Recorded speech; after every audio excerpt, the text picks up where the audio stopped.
Controlling यानी कि नियंत्रण। आपने 5 फंक्शंस ऑफ मैनेजमेंट देखे। पहला उसमें था कि प्लानिंग, यानी कि यहाँ पे हम क्या करते हैं कि प्लान करते हैं, तैयारी करते हैं कि हमें क्या करना है, कैसे करना है, वो सारी चीज़ें जो है आप प्लान तैयार करते हो बिजनेस को रन करने के लिए। क्लियर। उसके बाद फिर जो आपने प्लान बनाया है उसके अकॉर्डिंग जो है आप चीज़ों को ऑर्गेनाइज करते हो कि अथॉरिटी और रिस्पॉन्सिबिलिटी क्या होगी, सुपीरियर सबॉर्डिनेट रिलेशनशिप कैसा होगा, ऑर्गेनाइजेशन का स्ट्रक्चर कैसा होगा, डेलीगेशन कैसे होगा, अथॉरिटी का कौन सी सेंट्रलाइजेशन होगी, कौन सी डिसेंट्रलाइज होंगी डिसीजन मेकिंग्स।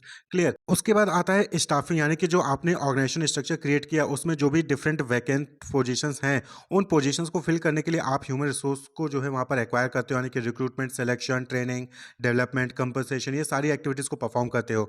उसके बाद जो आपने ह्यूमन रिसोर्स को आपने रिक्रूट किया है, ह्यूमन रिसोर्स को यानी इंप्लॉइज़ को, उनको क्या कहते हो आप डायरेक्ट करते हो। डायरेक्ट करते हो यानी कि आप उनको इंस्ट्रक्शंस देते हो, गाइडेंस देते हो कि किस तरीके से काम को परफॉर्म करना है जिससे कि जो आपने प्लान किया था उसको अचीव किया जा सके। और वहीं पर उसके बाद आता है कंट्रोलिंग, यानी कि जो आपने प्लान किया उसके अकॉर्डिंग आपने इंस्ट्रक्शंस और गाइडेंस जो है प्रोवाइड कर दिया ह्यूमन रिसोर्स को। अब आपको यहाँ पर ये मॉनिटर करना है कि क्या जो आपने प्लान किया था, कि जो भी आपने स्टैंडर्ड सेट किए थे, क्या उसके अकॉर्डिंग वर्क हो रहा है कि नहीं हो रहा है, जिससे कि आपका ऑर्गेनाइजेशन का गोल अचीव हो सके। अगर उसके अकॉर्डिंग जो है वहाँ पर वर्क नहीं हो रहा है, परफॉर्मेंस उसके अकॉर्डिंग नहीं है जो स्टैंडर्ड सेट किया था, तो जो भी डेविएशंस हैं उनको मेजर करना और जो भी कॉजेज हैं उन डेविएशंस के उनको रिमूव करना, जिससे कि जो आपने प्लान किया था वो अचीव हो सके। क्लियर। तो कंट्रोलिंग का मतलब क्या हो गया? Controlling means ensuring that activities in an organisation are performed as per the plans, यानी कि जो भी आपने प्लान बनाए थे उसी प्लान के अकॉर्डिंग जो है जो ऑर्गेनाइजेशन है वो परफॉर्म कर रही है, इस चीज को इंश्योर करना ही कंट्रोलिंग कहलाता है। It is a function of management that helps to check errors and take corrective action. तो कंट्रोलिंग में हम क्या करते हैं कि हम ये चेक करते हैं कि कोई एरर तो नहीं है, कोई डेविएशन तो नहीं है, जो प्लान बनाए थे उसके अकॉर्डिंग ही तो काम हो रहा है। अगर कोई चेंजेस है, कोई वहां पर एरर्स आ रहा है, तो उसको आइडेंटिफाई करके उसको करेक्ट करना, उसमें जो भी कॉजेज हैं उस कॉजेज को रिमूव करना ही कंट्रोलिंग कहलाता है। Controlling is done to minimize deviation from standard and ensure that the stated goal of the organization are achieved in a desired manner. Clear. तो कंट्रोलिंग कहने का मतलब कि कंट्रोल करते हो। क्या कंट्रोल करते हो? कि जो आपने स्टैंडर्ड सेट किया था उसी के हिसाब से लोग काम कर रहे हैं। अगर उसके हिसाब से काम नहीं कर रहे हैं तो आप उनको क्या करोगे? उनको फिर से जाके इंस्ट्रक्ट करोगे, उनको गाइड करोगे कि नहीं आपको ऐसे नहीं ऐसे करना है, जिससे कि ऑर्गेनाइजेशन का जो गोल है वो अचीव हो सके। क्लियर। तो कंट्रोलिंग क्या हो गया? Controlling is a systematic exercise which is called as a process of checking the actual progress or performance against the standard. Clear? तो डिफिनेशन की बात कर ले, मीनिंग आप समझ गए कि कंट्रोल करना, जैसे कि घर में जो है पेरेंट्स हैं वो बच्चों को कंट्रोल करते हैं कि वो सही टाइम पे पढ़ें, सही टाइम पे उठें, सही टाइम पे जो है वो खाएं, जिससे कि वो एक अच्छे इंसान बने, एक अच्छे स्टूडेंट्स बने। क्लियर। तो इसी को कंट्रोलिंग कहते हैं। तो according to Koontz and O'Donnell, managerial control implies the measurement of accomplishment against the standard and the correction of deviations to assure attainment of objective according to the plan. Clear. तो manager control का मतलब क्या हो गया कि ये यहाँ पर हम मेजर करते हैं कि जो हमारी परफॉर्मेंस है वो हमारे स्टैंडर्ड के अकॉर्डिंग है कि नहीं, हम जो भी हमारा ऑर्गेनाइजेशन गोल है उसको हम अकम्प्लिश कर रहे हैं कि नहीं कर रहे हैं। अगर नहीं कर रहे हैं, कोई डेविएशन है, तो उसको हम डेविएशन को करेक्ट करेंगे, जिससे कि हमारा जो ऑब्जेक्टिव है प्लान के अकॉर्डिंग, जो हमने ऑब्जेक्टिव सेट किया है, वो हम अटेन कर सके, अचीव कर सके। तो that is controlling. Clear. Controlling का मतलब जैसे होता नहीं कि गाड़ी डिसबैलेंस हो रही होती है तो आप उसको कंट्रोल करके फिर से जो है बैलेंस में लेके आते हो, तो वही चीज़ कंट्रोलिंग होती है कि जो आपने प्लान बनाया था उसके अकॉर्डिंग काम हो रहा है। अगर प्लान से इधर उधर भटके तो आप उसको कंट्रोल करके प्लान को जो है राइट पाथ पे ले आते हो, जिससे कि ऑर्गेनाइजेशन का गोल अचीव हो जाए। क्लियर। तो that is controlling. Importance of controlling की बात करें तो आप समझ ही गए होंगे कि सबसे पहला इंपॉर्टेंस क्या हो गया? एकम्प्लिसिंग ऑर्गेनाइजेशनल गोल। कंट्रोलिंग करके हम जो है अपनी ऑर्गेनाइजेशन का गोल आसानी से एकम्प्लिस कर सकते हैं, अचीव कर सकते हैं। Measures progress towards the organization goal and brings to light the deviation if any and indicate corrective action. तो कंट्रोलिंग में क्या होता है कि हम जो है प्रोग्रेस को मेजर करते हैं कि हमारे ऑर्गेनाइजेशन गोल को अचीव करने के लिए क्या हम सही तरीके से प्रोग्रेस कर रहे हैं कि नहीं कर रहे हैं। अगर कोई वहाँ पर डेविएशन है, कोई एरर है, तो हम उसको आइडेंटिफाई करके उसको करेक्ट करते हैं, तो जिससे कि हम अपने ऑर्गेनाइजेशन के गोल को अचीव कर सकें। क्लियर। नेक्स्ट है जजिंग एक्यूरेसी ऑफ स्टैंडर्ड। जो हमने स्टैंडर्ड बनाया है क्या वो सही स्टैंडर्ड्स हैं, क्या उसके अकॉर्डिंग काम हो रहा है, उसको जज करने में भी कंट्रोलिंग हेल्प करता है। It enables management to verify whether the standard set are accurate and objective. जो भी स्टैंडर्ड हमने सेट किया है क्या वो एक्यूरेट है, ऑब्जेक्टिव है, इसको जो है वेरीफाई करने में भी कंट्रोलिंग हेल्प करता है। Making efficient use of resources, यानी कि ऑर्गेनाइजेशन में जो भी रिसोर्सेज है, चाहे वो फिजिकल रिसोर्सेज हो चाहे वो ह्यूमन रिसोर्सेज हो, उनका एफिशिएंट यूज आप कर सकते हैं कंट्रोलिंग के जरिए। Each activity is performed in accordance with the pre determined standard and norm. भाई आपने पहले ही एक प्री डिटरमाइंड स्टैंडर्ड और नॉर्म सेट कर दिया है, जब उसके अकॉर्डिंग लोग काम करेंगे तो सही रिसोर्सेज में और सही तरीके से वो काम करेंगे और आपका जो है ऑर्गेनाइजेशन का गोल अचीव होगा और कम रिसोर्सेज में, यानी कि कम वेस्टेज से, और कोई वहाँ पर रिसोर्सेज का स्पॉइल नहीं होगा और आप जो है वहाँ पर अपने ऑर्गेनाइजेशन के गोल को अचीव कर सकेंगे। This ensures that resource are used in the most effective and efficient manner. Controlling, भाई आप कंट्रोल करके गाड़ी चलाओगे, ज़्यादा स्पीड नहीं लेके जाओगे तो पेट्रोल कम खाएगी, और जब आप कंट्रोल में अपनी गाड़ी चलाएंगे तो आपकी गाड़ी का इंजन भी सही रहेगा, गाड़ी की कंडीशन भी सही रहेगी और आप जो है कम पेट्रोल में ज़्यादा डिस्टेंस भी कवर कर पाओगे। यानी कि यहाँ पर क्या हो गया कि आप अपने रिसोर्सेज को सही से यूज़ कर रहे हो जब आप कंट्रोल में गाड़ी चलाते हो। और जब कभी कोई गाड़ी जो है अनकंट्रोल मैनर में चलाता है तो वहाँ पर एक्सीडेंट होने के चांसेस थे, गाड़ी का इंजन खराब हो सकता है, ब्रेक फेल हो सकता है और पेट्रोल जो है वो सही से माइलेज नहीं देगा। क्लियर? तो ज़्यादा पेट्रोल आपको वहाँ पर कंज्यूम करना पड़ेगा। तो यानी कि वहाँ पर अगर आप अनकंट्रोल तरीके से करेंगे तो वहाँ पर रिसोर्सेज का यूटिलाइजेशन सही से नहीं होता है, लेकिन अब कंट्रोल होकर काम करेंगे तो वहाँ पर आप रिसोर्सेज का सही से यूटिलाइजेशन करेंगे। क्लियर? इसी तरीके से नेक्स्ट इंपॉर्टेंस है इंप्रूविंग एम्प्लॉय मोटिवेशन।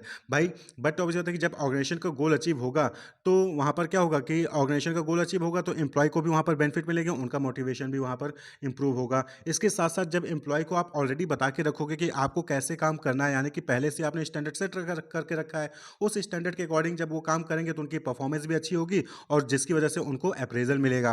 क्लियर? तो employ know well in advance what they are expected to do and what are the standard of performance on the basis of which they will be appraised. तो employ को यहाँ पर सभी से पहले से ही पता होता है कि क्या स्टैंडर्ड है, उसके अकॉर्डिंग वो काम करेंगे, उनकी परफॉर्मेंस अच्छी आएगी और वो अप्रेज होंगे, यानी कि उनको मॉनेटरी या नॉन मॉनेटरी बेनिफिट्स वहाँ पर मिलेगा। तो एम्प्लॉय भी क्या होगा? मोटिवेट होगा। तो कंट्रोलिंग का ये बेनिफिट है। Then ensuring order and discipline. भाई अगर आप कंट्रोल करोगे तो ऑर्डर और डिसिप्लिन भी तो रहेगा। क्लियर? जैसे कि लोग क्या करते हैं, ऑफिस में कंट्रोल करने के लिए सीसीटीवी कैमरा इंस्टॉल कर देते हैं, तो सीसीटीवी कैमरा इंस्टॉल हो जाएगा तो वहाँ पर भी क्या होता है कि वहाँ पर आप मॉनिटर कर सकते हो कि लोग सही से काम कर रहे हैं कि नहीं कर रहे हैं। तो it creates an atmosphere of order and discipline in the organization. It helps to minimize dishonest behavior on the part of the employee by keeping a close check on their activities। तो controlling में manager जो है ध्यान से सभी employees को देखता है कि एम्प्लॉय कब आ रहे हैं, कब बैठ रहे हैं, कब लंच कर रहे हैं, कब काम कर रहे हैं, कैसे काम कर रहे हैं, सही से परफॉर्म कर रहे हैं कि नहीं कर रहे हैं। तो एक ऑर्डर और डिसिप्लिन वहाँ पर जो है बना रहता है। जैसे कि अब क्या है कि कॉलेजेस में भी लग गया है कि थंब इम्प्रेशन, यानी कि फैकल्टी को आना है, स्टूडेंट्स को आना है, थंब इम्प्रेशन लगाना है, तो जो कोई भी लेट हो जाएगा तो थंब इम्प्रेशन लगाते उसको पता चल जाएगा। तो अब यहाँ पर क्या हो गया कि थंब इम्प्रेशन लगने से सब राइट टाइम पे पहुँच जाते हैं, क्योंकि अगर कोई भी लेट आएगा तो वहाँ पर थंब इम्प्रेशन में पता चल जाएगा कि वो कितना लेट आया, उसके हिसाब से उसकी सैलरी वहाँ पर या अटेंडेंस वहाँ पर कट जाएगी। पहले क्या था, रजिस्टर होता था, कोई भी कभी भी आके साइन कर सकता था, लेकिन अब थंब इम्प्रेशन लगता है। क्लियर? तो ये ऑर्डर डिसिप्लिन को इंश्योर करने में हेल्प करता है कंट्रोलिंग। इसी तरीके से फैसिलिटेटिंग कोऑर्डिनेशन इन एक्शन। भाई हर डिपार्टमेंट में कंट्रोलिंग क्या है, हर डिपार्टमेंट में रिक्वायर्ड होती है। ये नहीं कि सिर्फ जो है लोअर लेवल पे या फिर मिडिल लेवल पे, ये top level, middle level, lower level, हर लेवल पे जो है कंट्रोलिंग की रिक्वायरमेंट होती है। और हर डिपार्टमेंट में, चाहे वो फाइनेंशियल डिपार्टमेंट हो, चाहे मार्केटिंग डिपार्टमेंट हो, चाहे वो एचआर डिपार्टमेंट हो,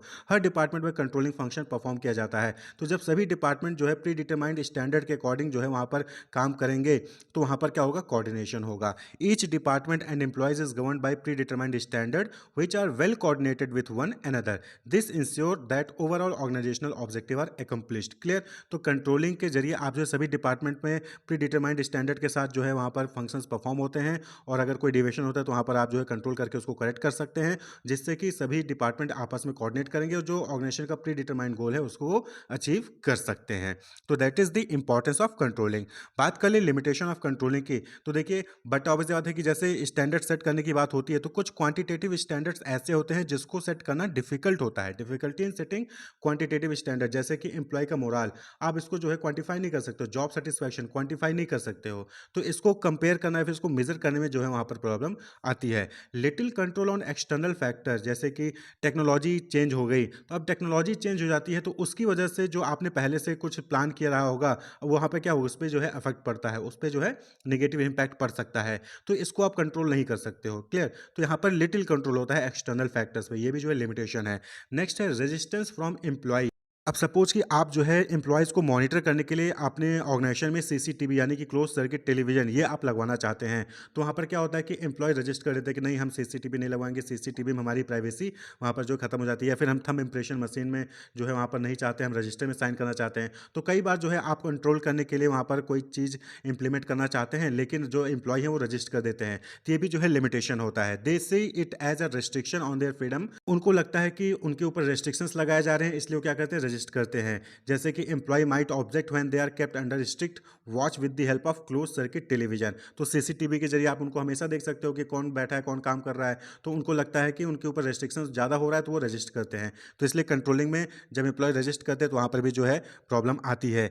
कॉस्टली अफेयर, बट ऑब्वियस सी बात है कि यहाँ पर आपको लॉट ऑफ एक्सपेंडिचर, टाइम और एफर्ट जो है कंट्रोलिंग करने के लिए लगाना पड़ता है। चाहे वो सीसीटीवी कैमरा फिट करना है तो वहाँ पर कॉस्टली होता है, आप थंब इम्प्रेशन मशीन लगा रहे हैं वहाँ पर भी कॉस्टली होता है। क्लियर? तो वहाँ पर टाइम भी आपको देना पड़ेगा, एफर्ट भी लगाना पड़ेगा, तो कॉस्टली होता है। तो ये कुछ लिमिटेशंस हैं कंट्रोलिंग के। बात कर ले नेचर या फिर फीचर्स या फिर कैरेक्टरिस्टिक ऑफ कंट्रोलिंग की। आपसे नेचर पूछा जाए, फीचर्स पूछा जाए, फिर कैरेक्टरिस्टिक्स पूछा जाए कंट्रोलिंग की, तो आप ये लिख सकते हैं। क्लियर? तो सबसे पहला है कंट्रोलिंग इज लुकिंग बैक। देखिए कंट्रोलिंग में हम क्या करते हैं कि प्री डिटरमाइंड हमने वहाँ पर स्टैंडर्ड सेट कर रखा है। अब आपकी पास्ट परफॉर्मेंस को हम जो है वहाँ पर ऑब्जर्व करते हैं, उसको रिकॉर्ड करते हैं और उसको अपने स्टैंडर्ड से कंपेयर करते हैं, और फिर हम ये आइडेंटिफाई करते हैं कि क्या आप सही काम कर रहे हो, फिर वहाँ पर कोई डेविएशन है। तो यानी कि हम यहाँ पर कंट्रोलिंग क्या है, लुकिंग बैक, आपकी पास्ट परफॉर्मेंस को देखा जाता है कंट्रोलिंग में। क्लियर? साथ ही साथ controlling is forward looking too. भाई आप ये कंट्रोलिंग क्यों कर रहे हो, आप जो है प्रीवियस रिकॉर्ड क्यों चेक करते हो, पास्ट परफॉर्मेंस क्यों चेक करते हो, जिससे कि आगे आप जो है फ्यूचर में वो गलती ना हो या फिर फ्यूचर में परफॉर्मेंस को और इंप्रूव किया जा सके, इसलिए तो आप कंट्रोलिंग करते हो। तो कंट्रोलिंग क्या हो गया, controlling is forward looking too, यानी कि आप पास्ट की परफॉर्मेंस को देखते हो और फ्यूचर को सुधारने के लिए कंट्रोलिंग करते हो। नेक्स्ट है एक्शन ओरिएंटेड। एक्शन ओरिएंटेड क्यों है, क्योंकि यहाँ पर अगर कोई भी डेविएशन होता है, आपने स्टैंडर्ड से कंपेयर किया परफॉर्मेंस को, कोई भी डेविएशन हुआ, कोई भी यहाँ पर एरर आता है, कॉज आता है, तो उसको आप जो है तुरंत वहाँ पर सही करते हो। तो एक्शन ओरिएंटेड यानी कि आपको पता चल गया कि यहाँ पर ये प्रॉब्लम है, तो ये प्रॉब्लम है, आप बैठ नहीं सकते हो, आप उस प्रॉब्लम को सॉल्व करने के लिए वहाँ पर जाओगे। तो दैट इज एक्शन ओरिएंटेड, वहाँ पर एक्शंस लिए जाते हैं। नेक्स्ट है कॉन्टिन्यूअस प्रोसेस। ये नहीं कि एक बार कर लिया काम खत्म, नहीं, ये कंटिन्यूअस बेसिस पे जो है कंट्रोलिंग फंक्शन परफॉर्म करना होता है। क्लियर? कंटिन्यूअस बेसिस पे आपको कंटिन्यूअस एम्प्लॉय को मॉनिटर करना होगा, कंटिन्यूअस प्रोडक्ट की क्वालिटी को मॉनिटर करना होगा, जिससे कि अच्छी क्वालिटी का प्रोडक्ट, अच्छी क्वालिटी जो एम्प्लॉय है वो अच्छे से परफॉर्म कर रहे हो। तो कंटिन्यूअस प्रोसेस होता है। Goal oriented controlling, but obvious बात है कि गोल ओरिएंटेड है, जो आपने प्री डिटरमाइंड स्टैंडर्ड सेट किए हैं जिससे कि ऑर्गेनाइजेशन के गोल को अचीव किया जा सके, उसके लिए आप कंट्रोलिंग करते हैं। तो ये क्या है, ये गोल ओरिएंटेड है। कंट्रोलिंग क्यों करते हो, जिससे कि ऑर्गेनाइजेशन के गोल को अचीव किया जा सके, तो गोल ओरिएंटेड हो गया। और next is pervasive function. Pervasive मतलब कि ये यूनिवर्सल है, यानी कि हर डिपार्टमेंट में या फिर हर टाइप के इंस्टीट्यूशन में, चाहे वो कॉलेज हो, चाहे वो स्कूल हो, चाहे वो ऑर्गेनाइजेशन हो, या फिर आप अपने घर पे देख सकते हैं, हर जगह कंट्रोलिंग का फंक्शन परफॉर्म किया जाता है। तो ये परवेसिव फंक्शन है, यूनिवर्सल है, हर जगह हर लेवल पे ये कंट्रोलिंग फंक्शन परफॉर्म किया जाता है। क्लियर? तो ये नेचर, फीचर या फिर कैरेक्टरिस्टिक्स ऑफ कंट्रोलिंग है। Wish you all the best, keep watching.